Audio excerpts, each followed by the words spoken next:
Welcome, everyone. I am Rachel, Community Manager here at Alloy Women's Health. We are a telehealth platform bringing science-backed, evidence-based menopause hormonal solutions direct to your door. Today, we are so lucky to be joined by Dr. Maria Uloko, urologist who specializes in comprehensive sexual health, which includes the medical and surgical management of vulvar sexual dysfunction, vulvar sexual pain, low libido, low desire, regenerative ED treatments, advanced erectile dysfunction, symptomatic menopause, atrophic, am I saying that correctly? Vaginitis, Yeah. urologic prosthetic surgery, Peyronie's disease, and hormone replacement therapy. Dr. Uloko is a strong advocate of improving the quality of life of her patients by providing a comprehensive, compassionate, and inclusive approach to often stigmatized subjects. She is an international award-winning researcher on vulvar health, including her groundbreaking work on clitoral anatomy, and is director of the first vulvar sexual health urology clinic affiliated with an academic center in the United States. She believes in empowering her patients to take ownership of their sexual health by providing a shame-free space to ask questions and share their stories. She seeks to close gaps in disparities of care and implement systems that promote diversity and inclusivity. Before we get started, I want to invite you all to drop any and all questions for Dr. Uloko into the Q&A. I will get to them shortly. And finally, enjoy $20 off any purchase on our website today using the code EMPOWER. That will also be in the chat. Welcome so much. I'm so glad to have you here giving us your knowledge, wisdom, and attention. And to start, I wonder if you could sort of ground the conversation by sharing some insights on the unique challenges menopausal individuals might face in terms of urological health and how your expertise as a urologist addresses these challenges. Yes. Well, thank you so much for having me. I'm so happy to be here and talk about a topic that I love talking about is menopause and life and aging and what Yeah. happens to your urologic health when it happens. Because menopause is one of those things that, like taxes, is inevitable. You have to go through it if you live long enough, Tis the right? season. Tis the season.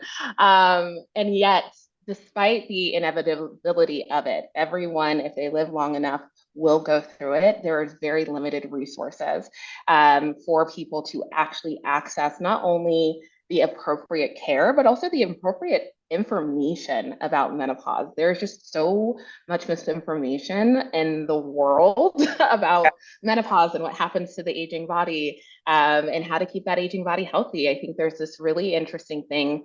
As a urologist that treats all genders, I get to literally compare how people with penises and people with vulvas are treated in the medical system. And there's a lot of, and men, and people with penises, we hold them to quite a standard that has become my standard, which is a pretty high standard of access to quality of life, life-saving care, and also quality of life, making sure that we're going to save your life. We're also going to make sure that the life that you have is good. And then you come over to women's health and vulvar Right. health, and there's a lot of permissive suffering that I've never seen quite like this. As someone that trained as a urologist, predominantly only seeing men, and having this idea of that like everyone should have a standard of care. We know how your body's going to age, we know how your body's going to change, and we have ways to help treat that and guide you through it. And in women, it's just like, yeah, you guys just age and you suffer and it's okay. Yeah. Wild. And so, kind of very common things that happen to people throughout their urologic health um, that happens to, again, every single person is that your vulva literally starts to change. So, one of the most fascinating things that most people with vulvas go through and don't know that they're going to go through is that their vulva will literally start shrinking and changing and becoming red, raw, inflamed. And the reason for that is the lack of hormones. Hormones get such a bad rap. Yeah. Hormones are so vital. Hormones are literally what keep us alive, and what keep us healthy, and what keep us vital, and virile and alive. And yet there's just so much fear surrounding hormones, which is just very different than, again, on the men's side. Hormones, we love them, we support them, we celebrate them. Women's health hormones, they're vilified. But that scary, that fear mongering, all of those things prevents us from getting to the science.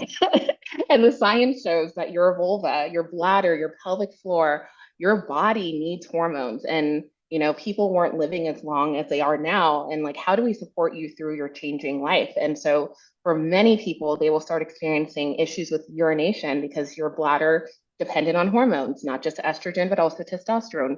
Your vulva, your vaginal health, it's also dependent on hormones.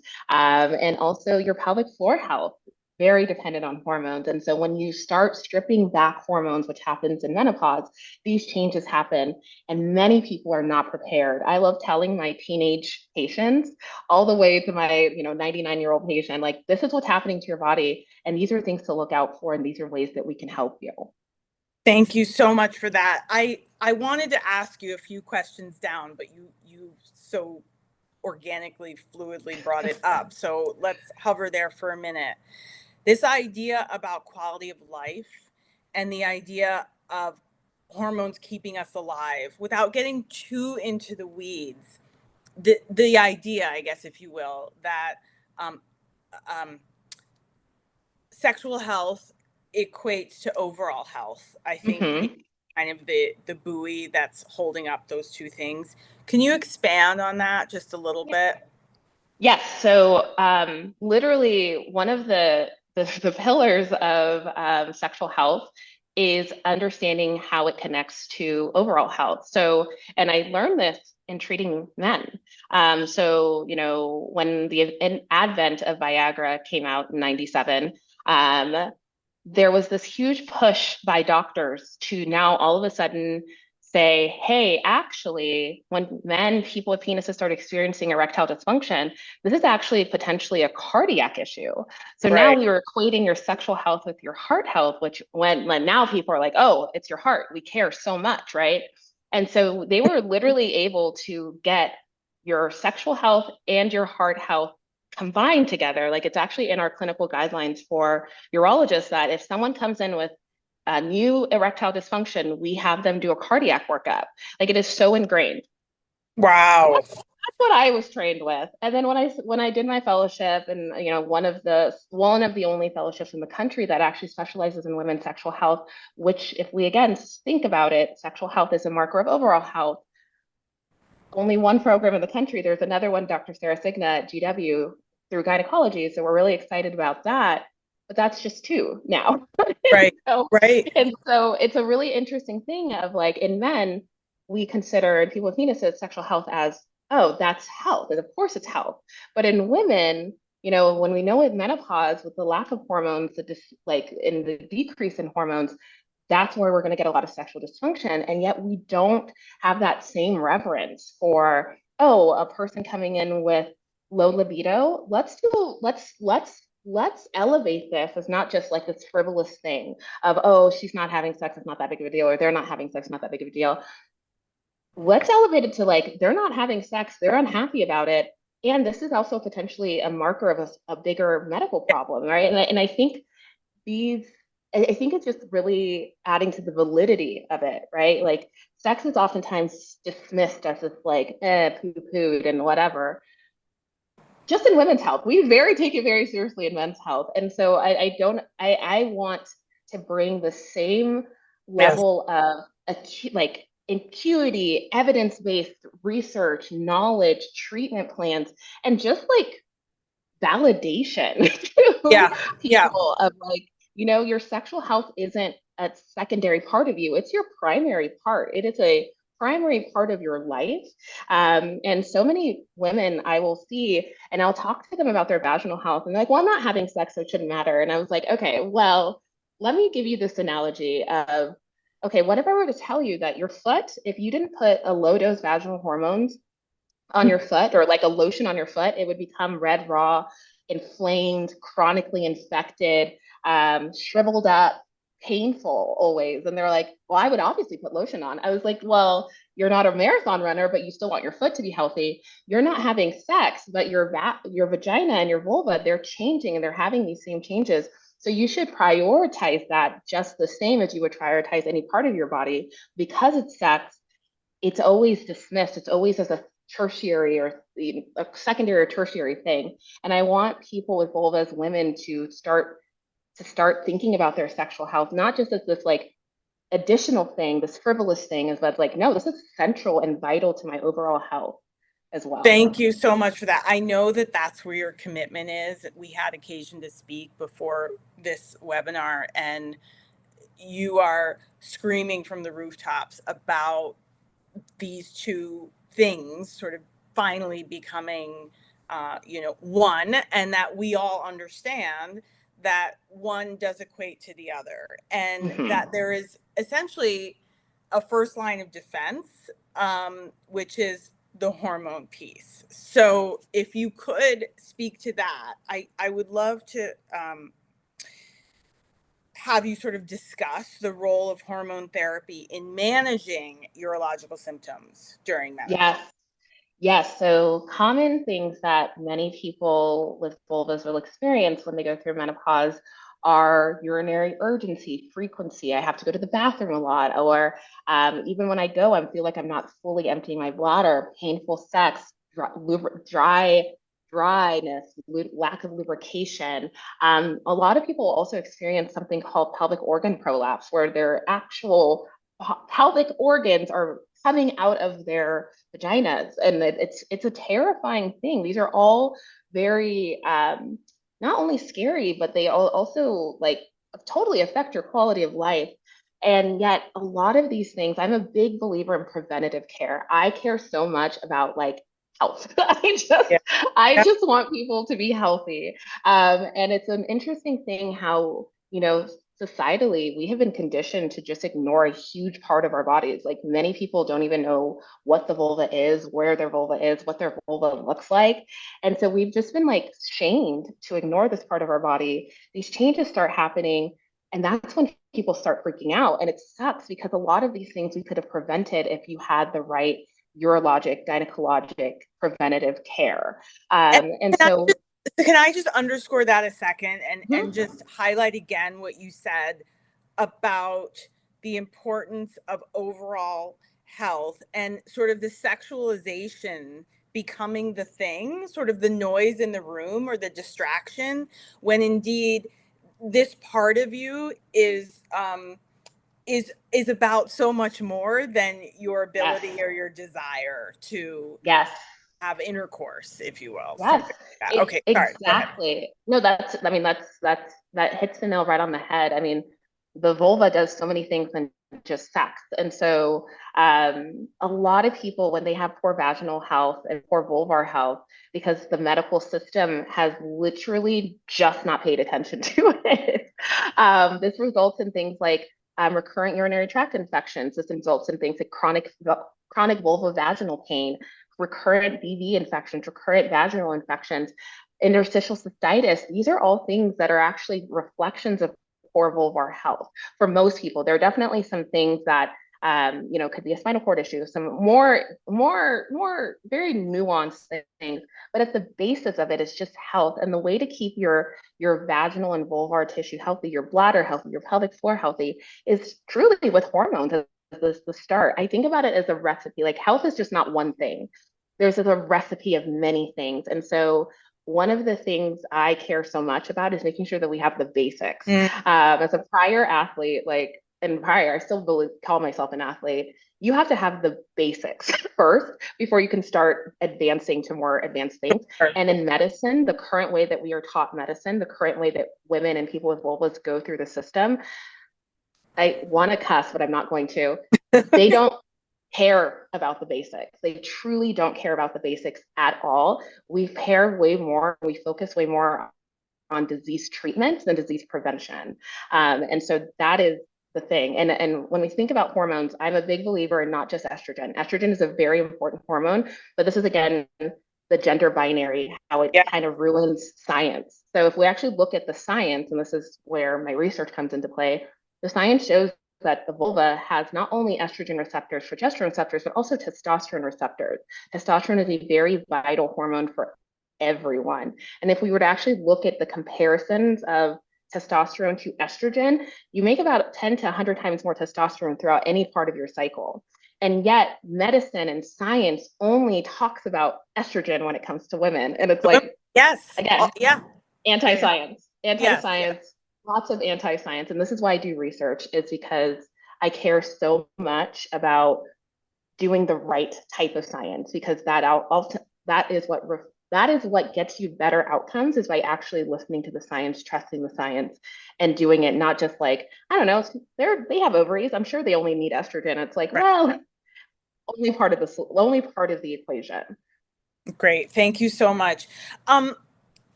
In your experience, what are, if, and again, I know the hormones are the thing, but if you could just home in just a bit more on effective strategies for improving sexual health and intimacy for menopausal individuals, particularly Yes. urological issues are a concern. Yeah. So, if we could talk about the science all day. Like maintenance of hormones and low dose vaginal hormones is what's going to keep things healthy. But let's not only just think about, because I think about sex from a biopsychosocial approach. Sex is, yes, do I need, again, we're using sports analogies. Um, so what I do is I make sure that your vulva is healthy. I make sure that any disease is gone. So now I'm equipping you with, let's say, tennis. Sex tends to be a team sport. So I'm equipping you with a tennis racket. So now you have your tennis racket, but then someone else has to teach you how to play play tennis. That's not my job. And that is actually, I love working in sex and I love working in this field because of how much collaboration and the interdisciplinary work it takes to get people to have good sex. It's not just me. I Right. have a raising pelvic floor physical therapist that I work with, sex therapists, sexological body work, all tantra workers. I'm obsessed with this It's stuff. the recipe idea It's again, a I think. recipe. Yeah. Yes, Yeah. yes. It's collaboration. And so yeah, we could talk about the science all day, but actually the best way to have great sex is mentally being there. Your brain is your biggest sex organ. And so one of the things I was really surprised about and seeing talking to my patients, but also in my own sexual health journey, is how much shame Mm. we have around the topics of sex and urination and poop. Like all Yeah. the things that we're told to don't talk about it, don't talk about it. That is what is literally leading to such bad sex life. Like Mm. if you can't even talk about sex and your relationship to sex, and there's so much shame, there's so much trauma around it for so many people, it's going to be so much harder now to then go do it. And again, that sports psychology is like, if you don't believe that you're the best goddamn tennis player in the world, Yeah. you're sure as shit not going to Yeah. want to go up against Serena Williams, right? Yeah. Like, so you want, True. so you Yes. have to be like, no, I am a sexual being. I do enjoy sex. I want to enjoy sex. I want to make sure that my sexual health is as optimized as possible. And that means getting really comfortable with yourself, getting comfortable with your relationship with sex, because sex can look so different for so many different people. And it's just like, what does sex mean to me? And yeah, so that's where I usually So start with, of like the mental health of it. I so appreciate that. And as you're talking, I'm thinking about someone like me, someone in perimenopause or postmenopausal who is feeling like they want to dial up, sort of plug into a vibrant, active, satisfying sex life. And they come to see you and you are thinking about the recipe of them. And I know that you touched on all of these things, but I just, if you would just take a few minutes to sort of walk through what that experience might be in your office, in your practice, what you might want to ask them about, talk to them about, refer them to, so that people listening can sort of go, okay, well, I have the hormone part down. I'm taking my cocktail, if you will, but now maybe I want to go talk to X, Y, or Z. Or can you walk? Yeah. Absolutely. So, I was previously at an academic institution and I created one of the first Vulvar sexual health clinics, comprehensive sexual health clinic in the United States run by a urologist. And I loved that experience. But one of the hardest part was constantly having to fight the system Yeah. of like making like, hey, this is valid. This is real. This is a real thing. And so now I have my own consulting company where I can spend as much time as I want with people and do the thing. And so, yeah, I love working with people. I love this stuff because it's just so fun. And Hmm. it's so driven by the patient. I they come to me seeking something, and then I say, "What are you seeking?" And then they have to do the hard work of figuring out what they exactly want, and then we go and find it. Like I'm a very goal-oriented person, and so I think about like if people work with me. I want to get you to your goals. I want you to also know what your goals are Hmm. and why your goals are that. Because sometimes there's a lot of deconstructing of what society has told us, like oh, if my partner's not having erection, they don't like me. And it's like, well, no, your partner's aging and they're also experiencing sexual dysfunction and it has nothing to do with your own self-worth. And so, like, figuring out what their goals are, deconstructing what is tangible goals, what are not tangible goals, and then getting them to it. And so, this is one of the things I loved about my fellowship training. Not that I learned this particular part in fellowship, I learned the biopsychosocial model. We worked with a sex therapist, she's amazing, but I actually started learning a lot from my patients. Mm. So we would fix them, fix whatever, biologic tissue issue or like body issue that was causing their sexual dysfunction. But even if you did that, the sexual dysfunction was there. There's the soul, there's the brain, there's the body, there's all these things. And so I started talking to them and like it was so cool. This is how I got like into tantra. This is how I got into like understanding what sexological body work was, therapy, like all of somatic work, all breath work, all of these things. I just started studying it and learning about it. And my patients would invite me to like come to this thing with me. And I'm like, sure. Because I'm so goal oriented. I am as competitive as anyone can be. Like your goal, my goal, let's do Yeah. it. And Yeah. so I want us to win. And so how do we win? And in sex, it's looking at the big broad things of sex and sexuality and what that looks like from a wholeness standpoint, from a holistic standpoint. And yeah, so that is, I first ask you, what are your goals? I try to then demedicalize, but medicalize sex, right? Right? Like we medicalize the things that we can change and fix and prevent. But then I also really, I think what I bring to my approach is also demedicalizing sex. Sure. And not making it so rigid. It's like, no, there's so much more to this. There's such a rich vastness. And so I will figure out the ways to get you there using such a wide toolbox of practitioners and partners and collaborators that I have been very fortunate to work with. Fantastic. Thank you so much. I just want to let people know I will get to your questions in the next 5 minutes. I just had a couple of more I wanted to ask of Dr. Uloko, and then we'll pivot to listener questions. And please, if you do have them, drop them in the Q&A. Um, if you could, I see you talk about this a lot in your feed, the knowledge gap that doctors experience with regards to vulvar health. And I want you to sort of spend a minute on this, not to shame any physician. I think many of us talking about menopause and perimenopause and um, you know, marginalization of women in this conversation and the suffering and all of that that's gone on, we at this time sort of understand that a lot of doctors, the medicine isn't necessarily caught up to the voices of those of us who are saying, no, this is actually a thing, and no, this actually has helped me. You know, menopause hormonal treatment has helped me.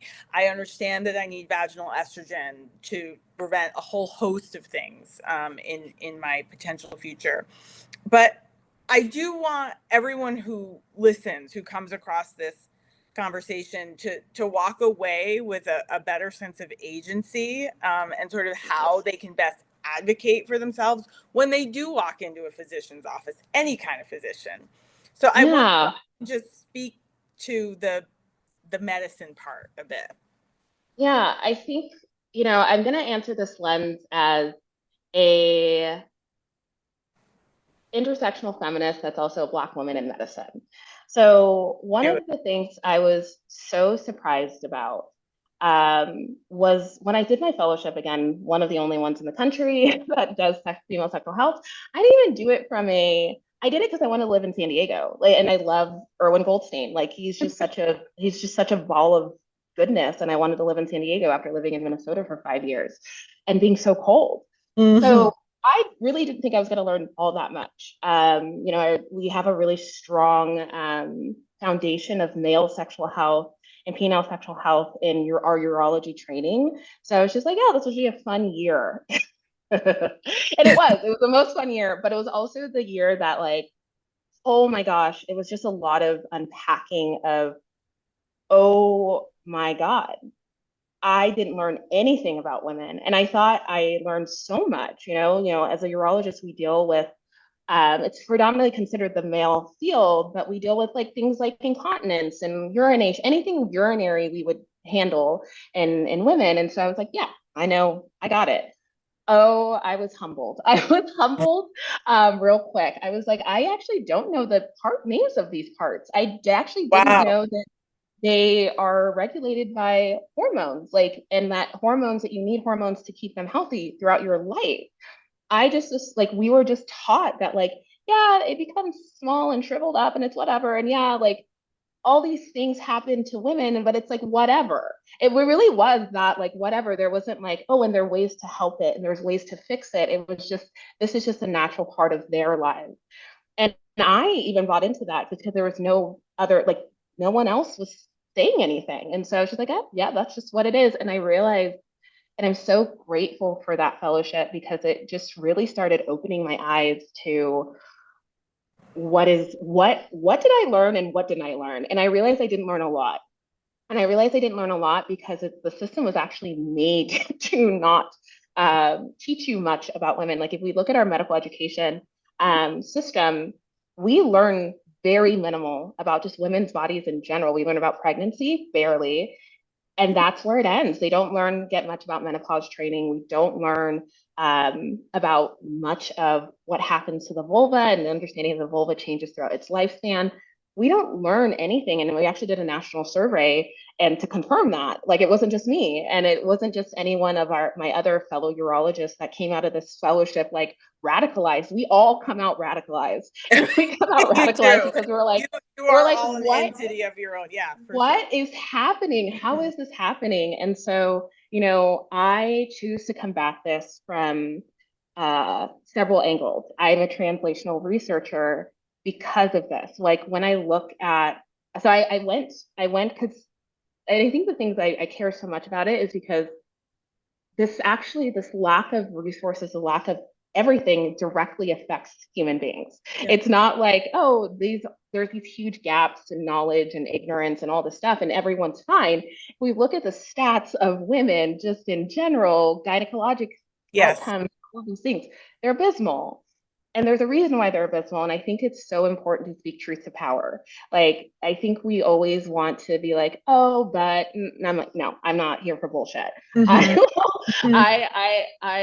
want the facts. I want the knowledge. And so looking through the literature, I realized that there was not much. There's not a lot. There was a really big renaissance in the mid 90s, early 2000s. And then the WHI study came out and there's just a huge paucity of research.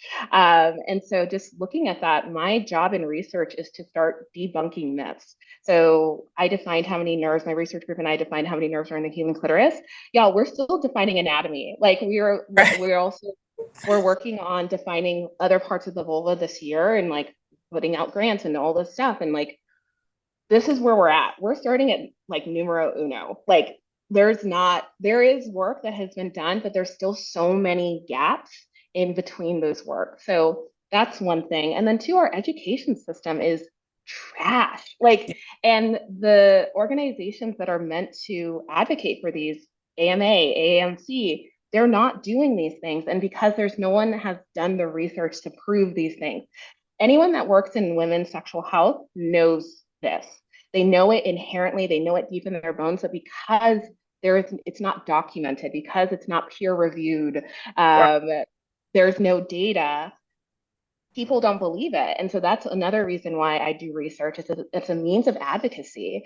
Me sitting here and hearing over 2,000 stories of medical neglect and malpractice, truthfully, doesn't mean anything unless I write it down.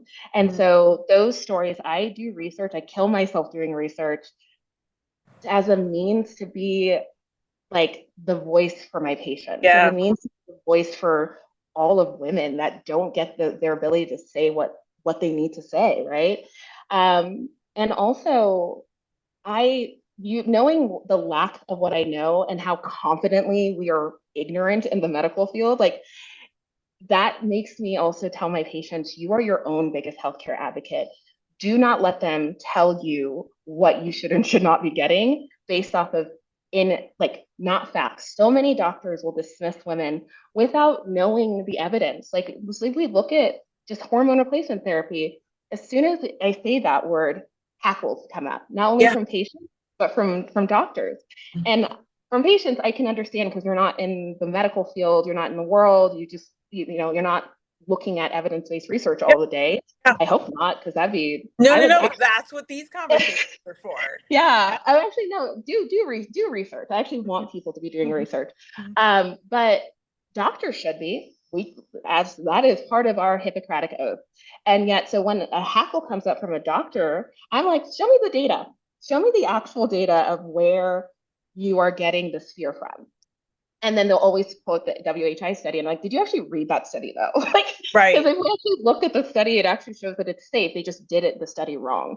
And so it's like there's this interesting thing when it comes to women's health of just like, it feels like doctors are just playing a game of telephone. They like heard hormones were dangerous, but like they didn't do the research to actually prove it. And if we actually look at the research, it shows that it can be safe when done safely.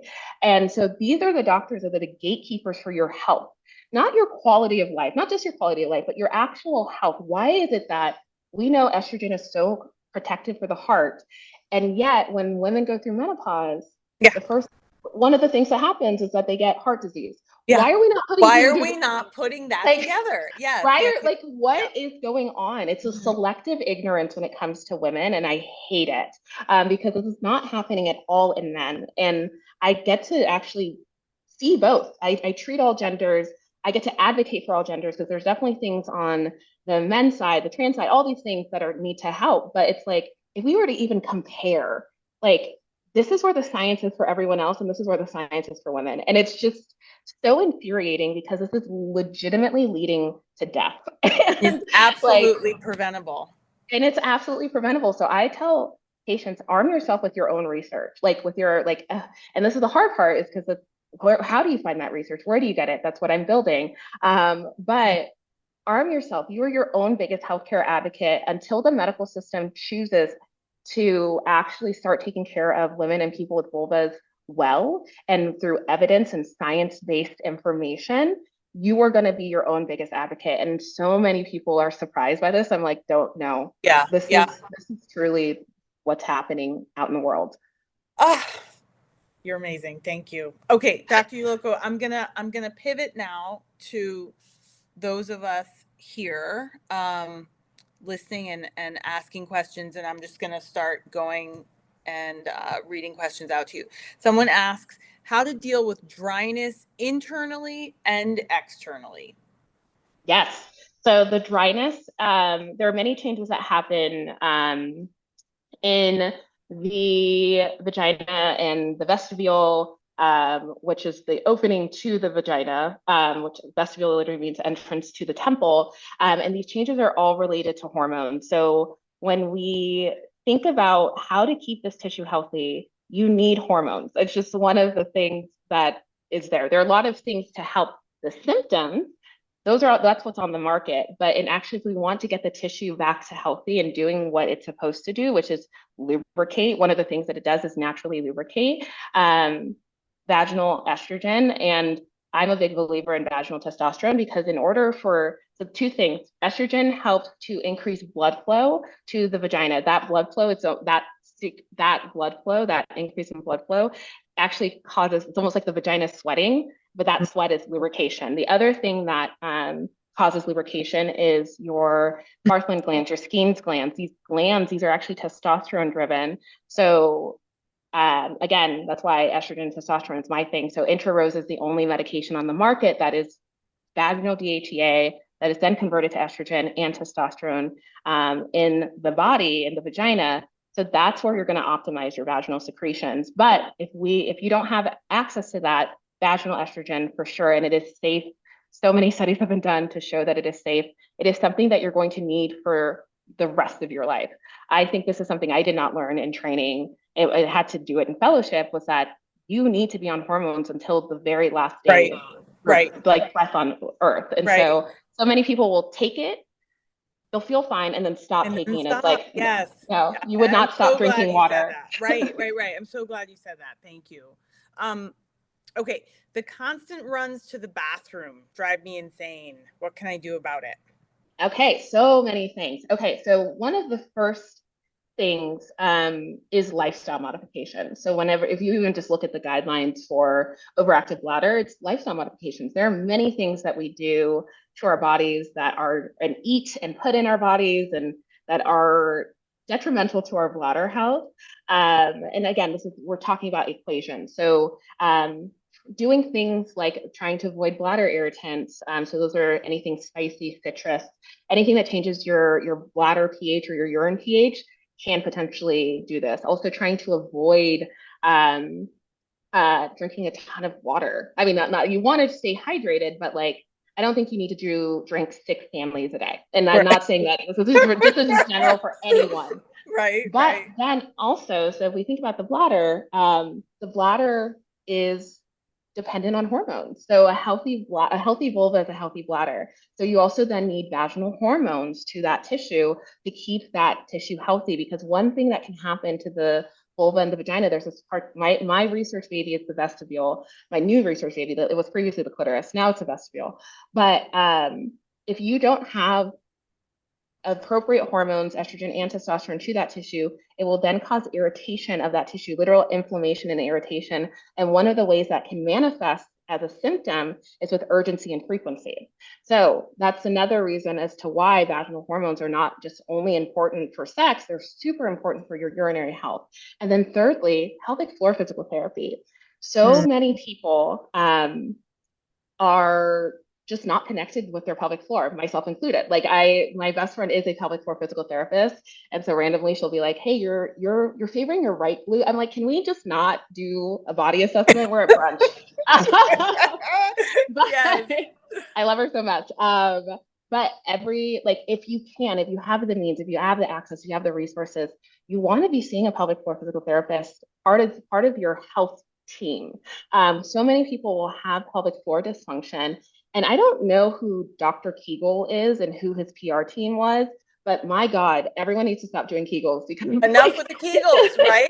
You need to go to a pelvic floor physical therapist and have them assess your muscles to see what's tight, what isn't tight, what's loose, what's too, all the things. And then they'll actually give you a tailored therapy, because doing Kegels, that's not the issue, you're just now doing all this work for no reason. And so that's another thing, is that your pelvic floor can also change with menopause.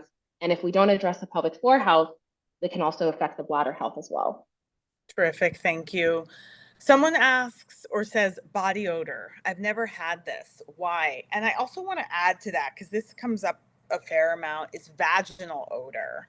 If you could sort of like hover on those two things and help us know what's okay, what's not okay. Yes, normalizing. So one of the things, we are conditioned to hate our bodies. Like women, we are just conditioned to hate our bodies. And our bodies do things that are normal. And people will come to me and be like, oh, I hate this. And I'm like, that's actually a normal physiologic response. And they're like, oh, okay. Once they know it's normal, they're like, oh, cool. And that's the thing. And this is I harp a lot on body acceptance. And you can only accept your body once you know, and not once, but it's easier to accept your body once you know what is normal and what is actually pathologic or something wrong. And so getting comfortable with just understanding that you're going to have vaginal secretions. That's just what happens to the body. It's okay. unless it's painful, changes in colors, blood, all of those things. And the other thing too, is when you don't have the right hormones to that tissue, it actually predisposes you or makes you more susceptible to infections. Because again, think about it like a factory, a system. You need all the parts of the factory to be working. And if they're not working, if you're missing a vital part, like your factory is not going to work well. And so many people will develop urinary issues, chronic vaginal infections, chronic vaginal inflammation with with the lack of the right resources that your vagina needs. And so I think my two things is just one, getting okay with the fact that yeah, sometimes I'm going to have secretions, that's okay. Two, knowing what's normal, what isn't normal, and then three, understanding how hormones play a role in that, which it definitely can. And then also four, sometimes your body's going to change and it's okay. Like Thank you. Yes, yeah. There are ebbs and flows. Yeah, so many people want to still be 20, and I'm like, listen, I hated my 20s. I lived in the hospital. Yeah. And so I think that's also I've always celebrated getting older because older to me means freedom. And so many people are wanting to go back to something that they just never will get back to. And so it's also then setting expectations. But get comfortable with your body, know what's right and wrong. You know, we talked about blood, pain, changes in color, all of those things. And then also the importance of vaginal hormones to keep your vaginal secretions healthy. Thank you. I have an extremely low sex drive and my boyfriend hates it. What can I do to improve my sex drive? Ooh, yeah, it's so layered. Libido. Okay, we're going to use another analogy. And it's a little funny. Think about a plane, right? In a cockpit. There are so many levers and dials that need to be up, they need to be down, to make the plane fly. And I tell people, and I use this analogy when people come in for low libido. I'm like, listen, there are so many factors that go into your sex drive. How stressed are you? Does it hurt every time you have sex? Do you have decreased lubrication? Are you like ashamed of your body? Do you have neurologic issues? Like, do you just not have a healthy or like a for you healthy relationship to sex, right? And so there are so many factors that go into it. And my job when people come to see me with low libido is figuring that out. And I love it. It's like playing detective.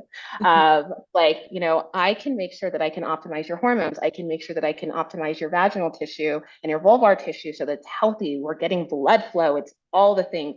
And it's not painful. But even if I were to do that, some people still aren't meeting their libido. And this is where that biopsychosocial approach, having a really holistic approach, because now are we getting in our heads because we had low libido and now we're feeling guilty about it? Because you know who's not having great sex? Really guilty people full of shame.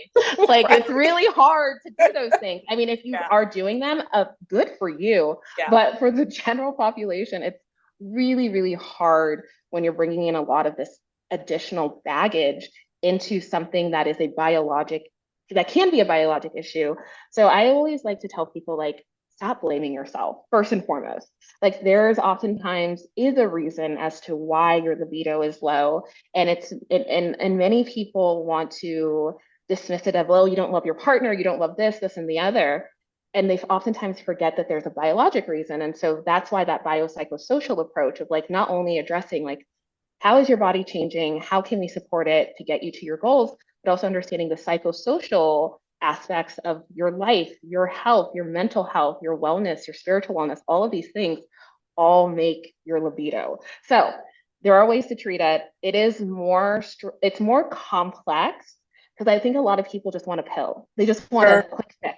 And I'm like, all good things in life take a little bit of work. And so work and then not shaming yourself and not pressuring yourself too are the biggest things that I would tell people. It is fixed. You can fix it.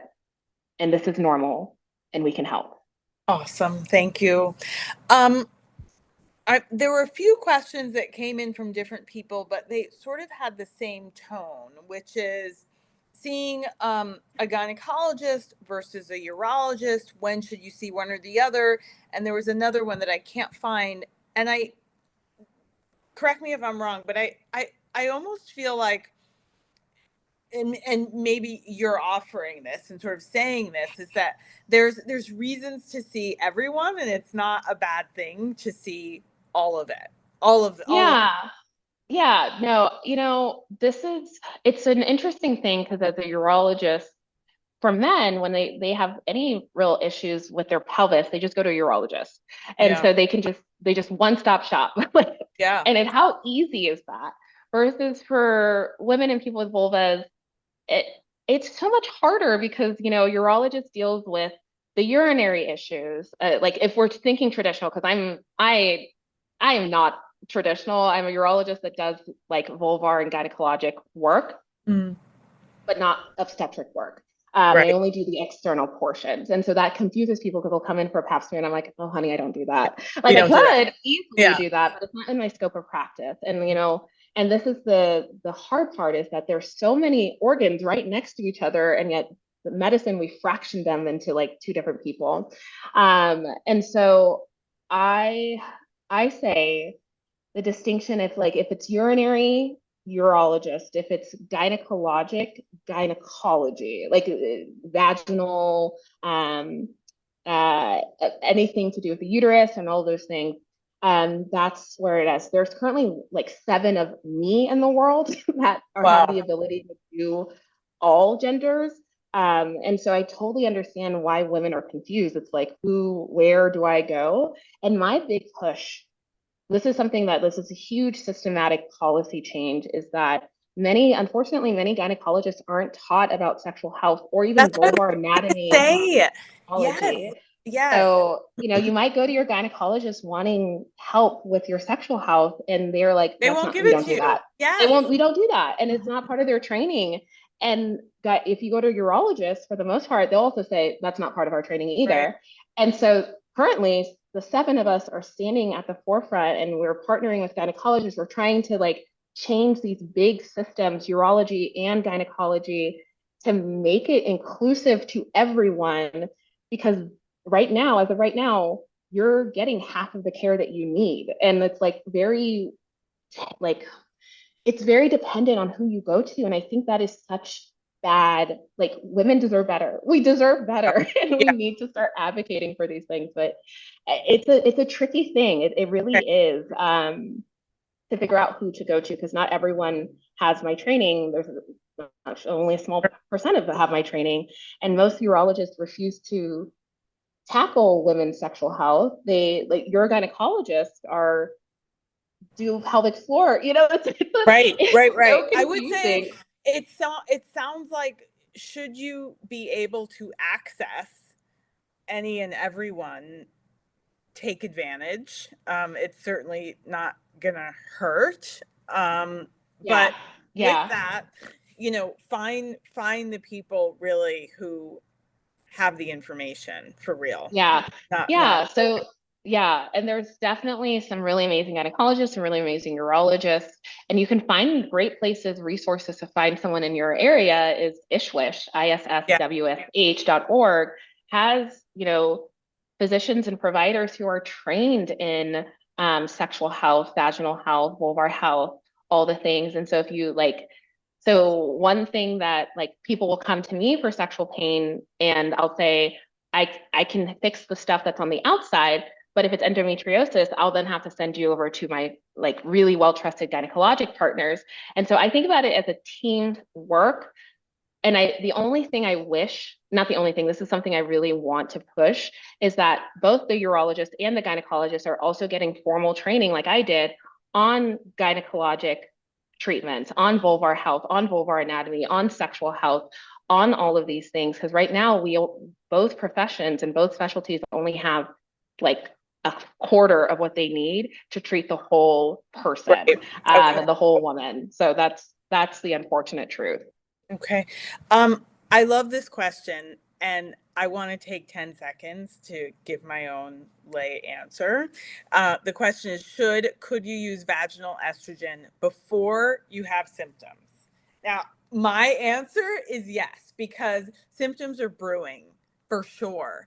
And it's anecdotal, but I will tell you that I was firmly and positively perimenopausal by the time I was 43, but I had also been suffering with a host of UTIs prior to that, and the connection wasn't made for me at all. Mm-hmm. And I wish that I had started and known to start vaginal estrogen well before, but now I pivot to you, doctor. Exactly. Yes. All the things, all the things you just said. Absolutely. Like if we understood how much recurrent UTIs is not only costing people their lives, it's also costing the healthcare industry $85 billion a year to deal with this. And all of these things could be easily preventable with preventative care. You know, like at 40, why is it that, you know, we start getting mammogram screenings and colon cancer screenings, but no one addresses your vaginal, your vulvovaginal health? Not a single person, including your gynecologist. So I teach gynecologists about the vulva, and you know, and we're putting out research for this. And it's like, why is this not as important? We could be preventing so much disease. I am a big believer that you could have the same vulva at 20 at 99. Like that is what I want. Amazing. I want, like, that's the magic. I honestly, as a researcher, I think there is the secret of life. The secret of eternal youth is in the vulva. Like And think it's of all the, you avoid if you're pro to that, right? Between prolapse, UTIs, yes, yes, early death, all of it. like all the stuff. And so, you know, I am a big, like, I think that you should get your mammogram, you should get your colonoscopy, and you should get your first tube of vaginal hormones, period. Like, that's what, like, and then every year you should be going to your vulvar specialist, or hopefully, ideally, it would be both your gynecologist and your vulvar specialist. But again, most gynecologists are not getting trained on vulvar anatomy. And I could go into like the history of that, the politics of it, all the things, but they're not getting trained on that. So I oftentimes, when people are coming to see me with symptoms, those symptoms have been brewing for years. And in a perfect world, if they knew about these things beforehand and they knew that they could have prevented it, that's the beauty of it. And then the most depressing thing for me, like where I would just sit and watch, like every day in my clinic, someone would cry.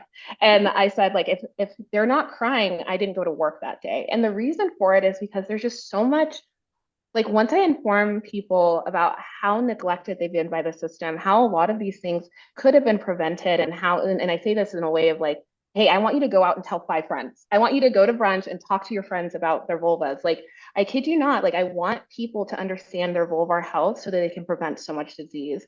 And like when I tell them these things, I tell them how preventable all the suffering that they've had, they just wail, they get so upset and cry. And I get it, that it's, they're angry, they're mad.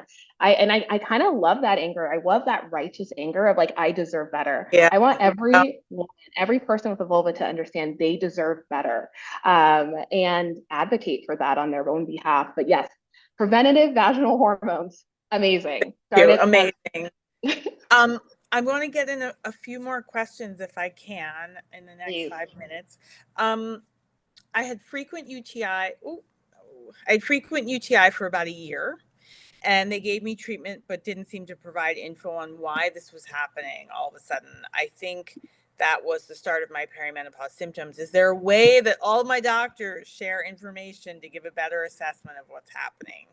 That's a big question.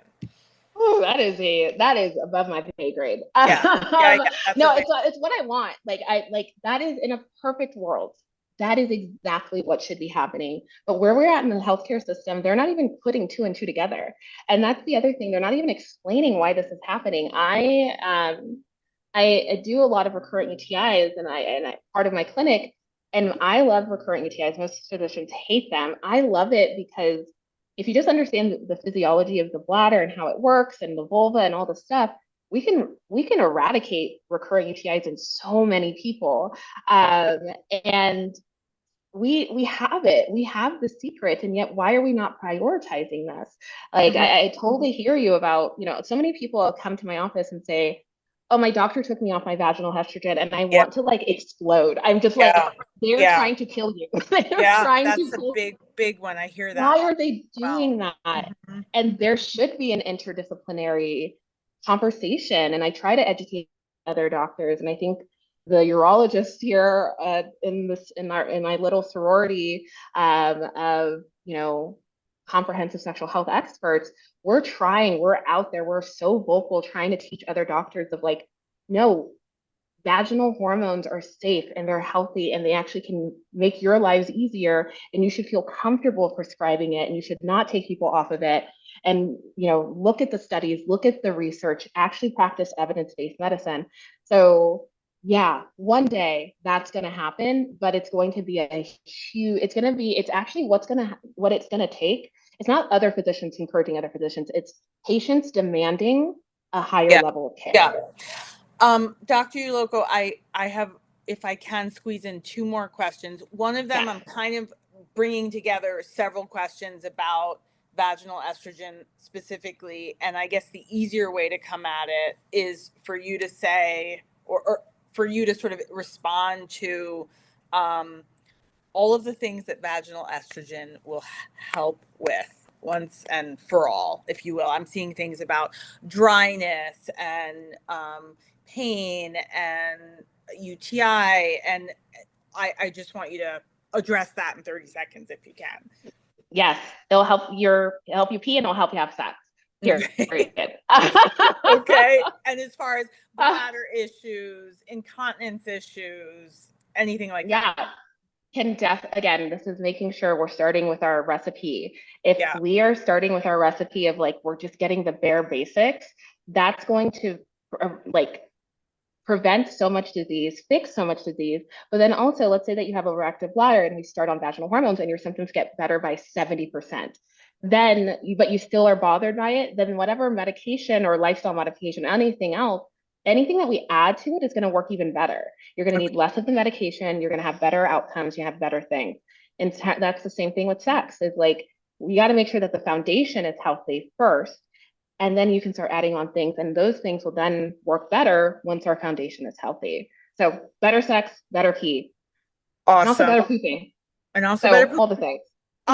This is maybe not the best question to end with, but I just think it's so important that the tone and the experience this person had just is upsetting. How to have sexual health when you have when you've had a hysterectomy, have no partner. My gynecologist said I didn't have to have sex anymore. Yes. What is that? How do you even respond to that? And can you, I guess also ultimately sort of leave us with a final message, in what you would want us to know? Yeah, no, I mean, that breaks my heart. It makes me really sad. And I think that is the epitome of what medicine is currently, right? You are no longer reproducing, so you're no longer a sexual being, and your sexuality doesn't matter anymore. And because of that, like, they should have been like, well, what about your vaginal health? This just because you're not pushing out babies anymore doesn't mean that your life stops. You spend more of your time in menopause than you do not in menopause. And so, that person was essentially telling you, like, just suffer, good luck, get out there. And this is what so many people experience in the healthcare system of just neglect, just like pure neglect, and pure dismissal of what it means to be a sexual being, right? And what it means to equate your sexual health with your overall health. Because it's not just, you don't have to have sex to have healthy organs. No one would ever tell you, like, yeah, just let your foot rot off, even though you're not a marathon, because you're not a marathon runner. Just let your foot rot. And it's like, that's I want my foot. Yeah. That's a great illustration. And so we just dismiss vulvar female genitalia as this like whatever thing, when it's yet we hold up the penis as this like beacon of health. And yeah. The two don't make sense. So yeah, that's the unfortunate truth of what is currently happening in our healthcare system, of how women's health, vulvar health, sexual health is just completely dismissed. It is considered secondary, if that even addressed. And this is why I say this is why I want to arm people with all the information that they need. That's why I left my practice to build Vulva AI to help become the women's Google, to be your own personal advocate in your pocket. Because the healthcare system doesn't care. It literally trains doctors not to care about these things. Like my fellowship year was deconstructing all the narrative, all the medical sexism that I learned that I didn't even know. As someone that's like, yeah, I'm a woman, woo, yeah, Yeah. like love us. I had no idea how much I had internalized these narratives and how insidious it was. And until I started like Right. unpacking it, I was like, whoa. And now I speak up on it. Like even at the AUA, they'll say something about like, I have to see women. I was like, Yeah. why don't you like that? Tell Yeah. me why. And they can't even they can't even say it. And like I love challenging these narratives because it's these attitudes, it's what's leading to statements like that. So yeah, I'm really sorry. That sucks. Dr. Come work with Uloko, me. where can people find you? How can people find Yeah. So I have a sexual medicine consulting business, which I treat menopause. I have a menopause 6-month intensive boot camp. I then have just a menopause provider care virtual. Lots of people with sexual health questions, but like they don't have anyone to go to. I also have hey, this is how you can be your own healthcare advocate. They'll tell me their story. I'll then tell them like, hey, this is what you need to do. This is what you should be asking for, all the things, and provide a really comprehensive plan as to how to advocate for themselves in their own healthcare space. Because I can't technically treat people outside of California. So if you're in California and virtually need a menopause doctor or someone that wants to take care of your holistic menopause and sexual health, I'm your girl. you? But if you also have these questions of how to advocate for yourself in the doctor's office, I also do that too. I spend so much time in the literature and evidence and creating the literature myself that I know how to speak to doctors and help you navigate the healthcare system. I'm also, so that's MUM, you can find and you can book through mariaulocomd.com.